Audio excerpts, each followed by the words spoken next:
Good evening, everyone. Time for another silver update. This is the 30-minute chart provided by netdania.com. You can click on the link below.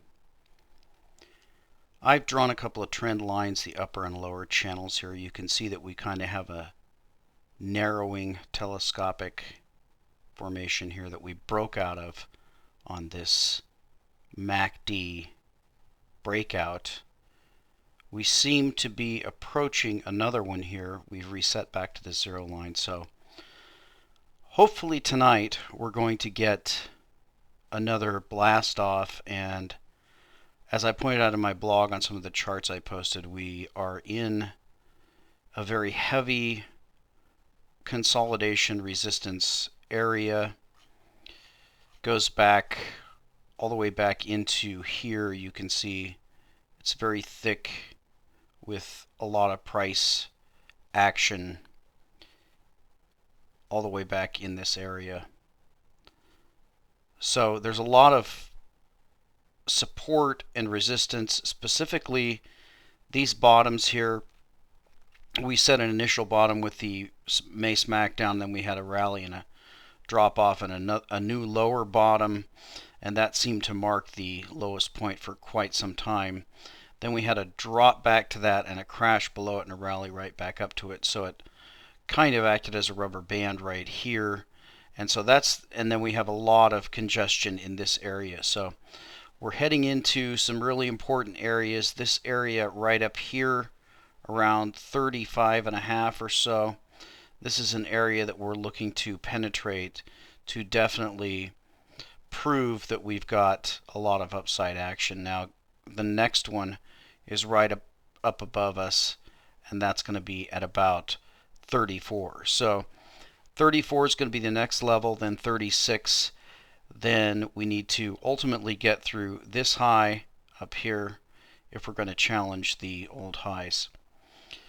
So I wanted to take you over to the blog real quick because I wanted to talk about a posting that I have there. This is something that I found on Tacit Ordo Seclorum. I want to thank Silver Doctor. He actually posted number 7 of this. And this is a video.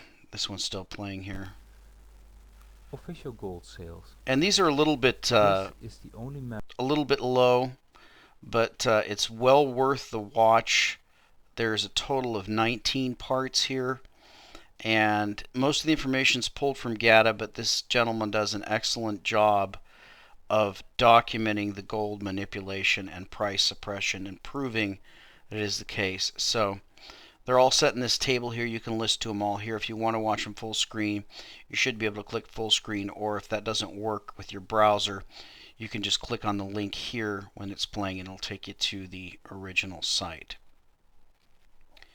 Now I want to talk a little bit about interest rates, just because there's so much going on with the European situation, and in my mind, the more important situation, and as I'll deal with in a bit here, is the interest rates in the United States.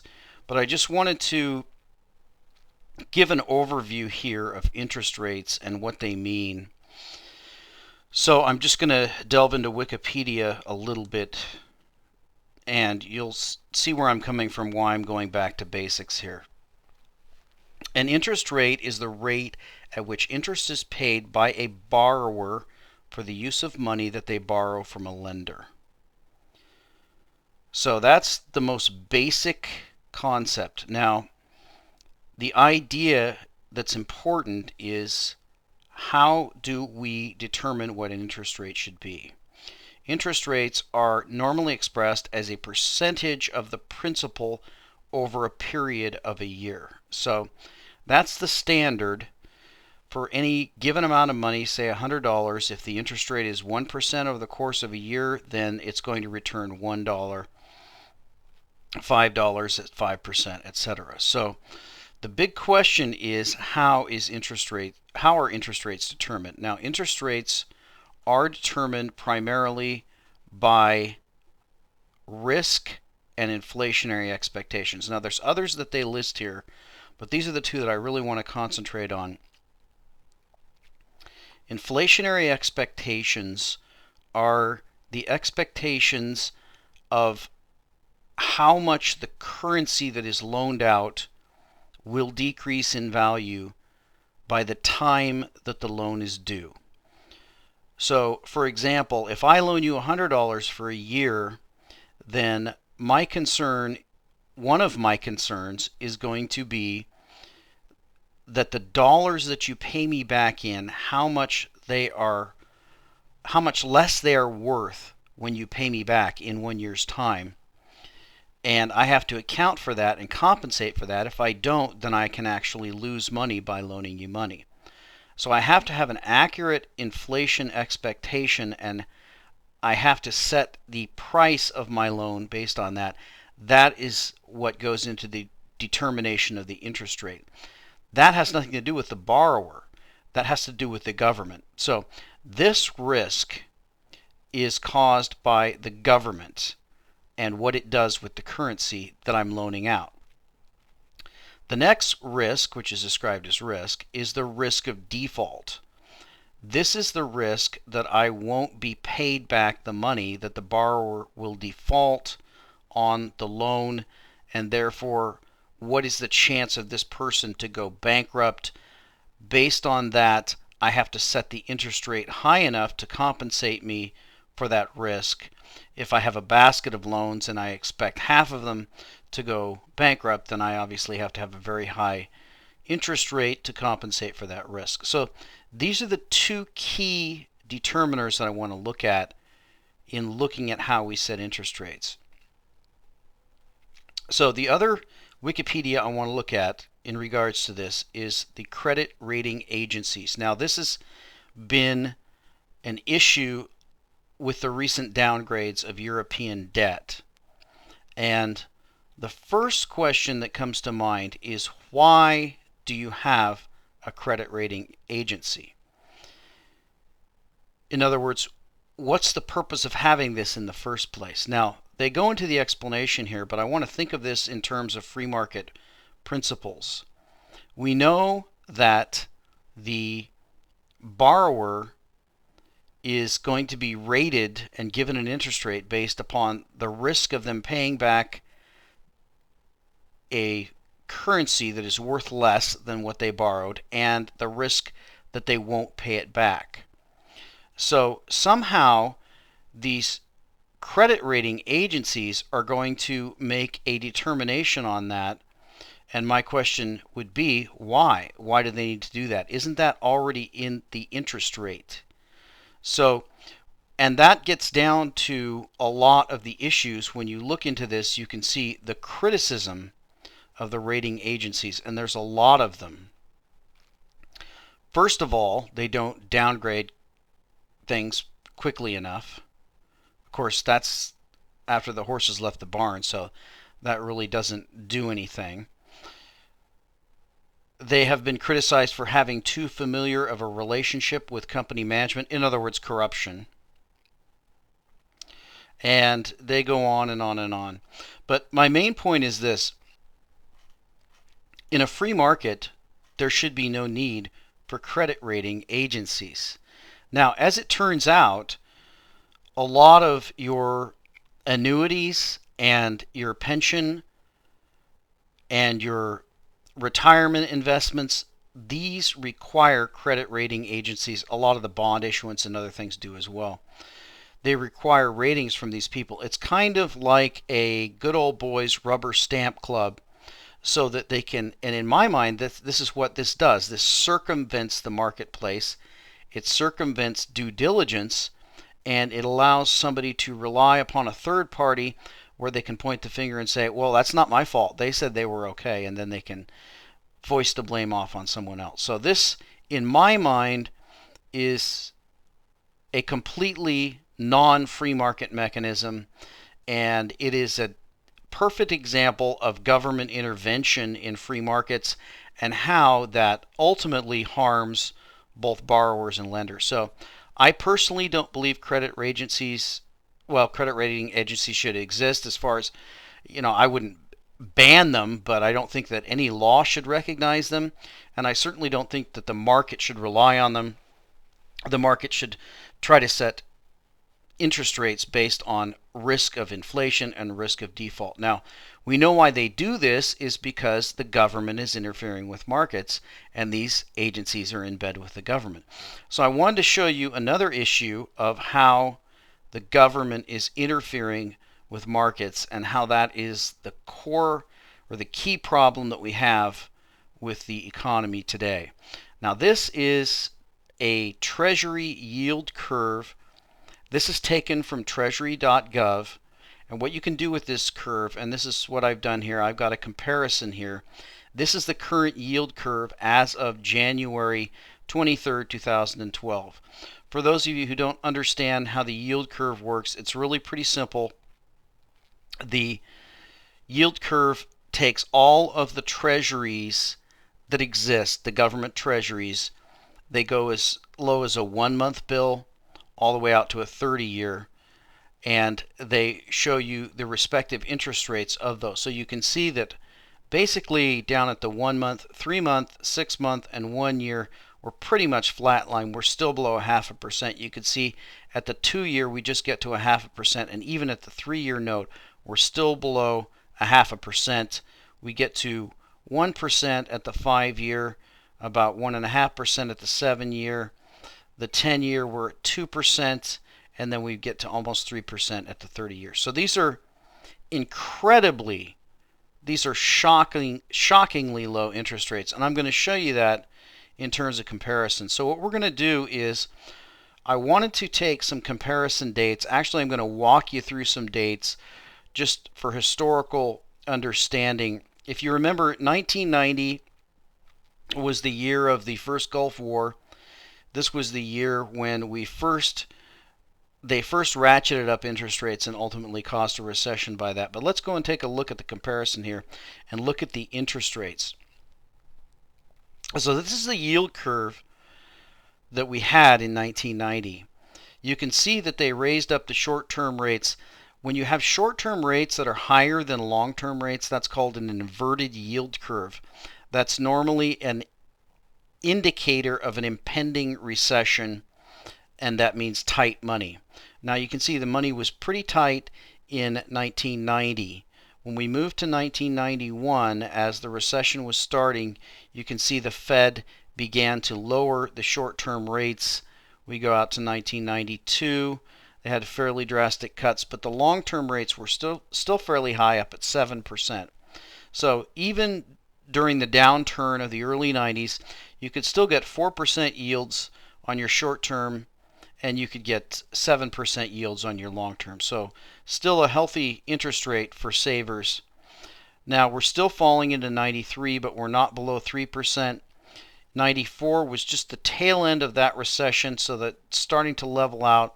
And then 1995 was when we had the recovery, and they began to ratchet up. Actually began to ratchet up quite a bit. So you can see on the short-term 3-month Treasury bill, you could get 6% back in 1995. So let's keep going. 1996, they're still rising. This is the beginning of the dot-com bubble. 1997, we're flattening out. 1998, nearing the top of the dot-com bubble. They're raising interest rates, trying to shut this thing off. 1999, you can see there's little anomalies here on the long term, but pretty much the same. And then 2000 is the beginning of the next recession. So you're going to see the rates drop here in 2001 when we start to go down into that next recession. Actually, it's going to be 2002. So that's the drastic lowering that the Fed did. You can see that that lowering between 2001 and 2002 was a dramatic and drastic drop compared to the previous recession. Nevertheless, this yield curve is many points above the current yield curve that we have. So we're going to continue into 2003. We're still in a recessionary period. They're still lowering rates. Now remember, these are the lowest rates that we'd ever seen to get out of that last recession.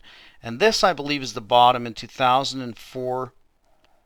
2005, we get a little bit of a recovery. You can see rates are coming back up. 2006, they're going to come up some more. and we actually get that sort of flat yield curve formation that we had. And then 2007 was kind of the top of that cycle, and then we get 2008. And they actually didn't come down that hard. It's going to be 2009 when we see them come down really hard. So between 2008 and 2009, that is the dramatic drop in interest rates. Now, you can see we're actually still below 2009 rates. So we'll go to 2010, and they actually came up a little bit in the middle, and then 2011, and that's last year to this year. So the question that I would ask you is, going by the historical rates that I've shown you, if this is our current interest rates and this was last year, are we going into a recession, still in a recession, in a depression? You can see from what I did, these patterns don't make any sense.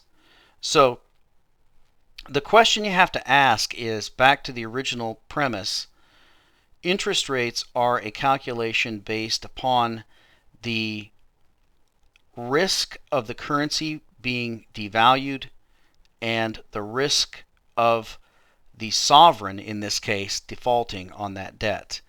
Now, my contention here is that this cannot be an honest market.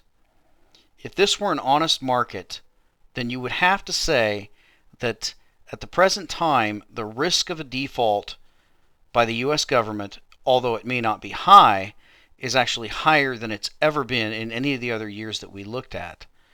And you would also have to say, by looking at the money supply and the price of gold and silver, that the risk of inflation is higher than it's ever been historically, at least in that time frame that we looked at. So the question you have to answer is, why is this yield curve the lowest yield curve we've ever seen? Even comparing it to all the years previous, it's still the lowest yield curve. In other words, who is buying these bonds? Who is taking the risk that there won't be a default and there won't be any inflation when things are as bad as they are? And I think you probably know the answer. The free market is not buying this debt. The government itself is buying this debt. So I think that makes the point, and the main point is that interest rates should be free market driven. We no longer have free market interest rates. I think that we're just looking at the finger of the Fed now, buying its own debt, and this can't go on forever. Eventually, this is going to explode. So let's go over to the coins real quick. I have gone to APMEX. I didn't go to Gainesville. I didn't go to Provident. There are others, and Scottsdale and others. I go to all those sites, but we're still very tight on supply, and I just wanted to pick out my two best semi-numismatic plays. At this point, my favorites are going to be still this 2012 Wildlife Series. I priced the American Eagle and the Canadian Maple Leaf. They're at $35.50 and $35.30 respectively. So we're looking at less than $1 above the Eagle and the Maple for this 2012. If you look at the 2011, it's already up to about $50. So I really like this coin. There's 2926 left, so that's going to be one of the picks, and the other pick is going to be the Cougar still, and now they have about 4790 of those. That's at 36.28. That's just over 50 cents higher than the American Eagle and the Canadian Maple Leaf. So I really like these two coins for where we're at. We are rising fairly rapidly, and hopefully we can go and test 34 tomorrow. I don't know if that's a certainty. We may round off. You can see the MACD is approaching an overbought condition on this chart. So we may actually round off and go down. No one knows for sure, but we're definitely testing up above this trend line. So I want to take you out to the weekly before I finish, and we want to look at that MACD that we've been following fairly closely. because this MACD on the weekly is just touching. Now, this can often be a point, especially when the attempt to cross over looks like this. I can't really describe it, but I've seen the pattern many times before, and often that can be met by a reversal. So this is actually a critical point where these lines touch, where it is highly likely that a reversal can come into play. I've seen that happen many times before. What we really want for a bullish scenario is we want a strong cross. If we get a move to 34 or 35 in the next few days, possibly this week, we will have a strong crossover of this blue line, and we probably will be off to the races, something like this. But if we don't get that cross, we could be looking at something like this, and worst case scenario is a continuation of the downdraft. We'll have to wait and see what happens the rest of this week, and we'll talk to you next time.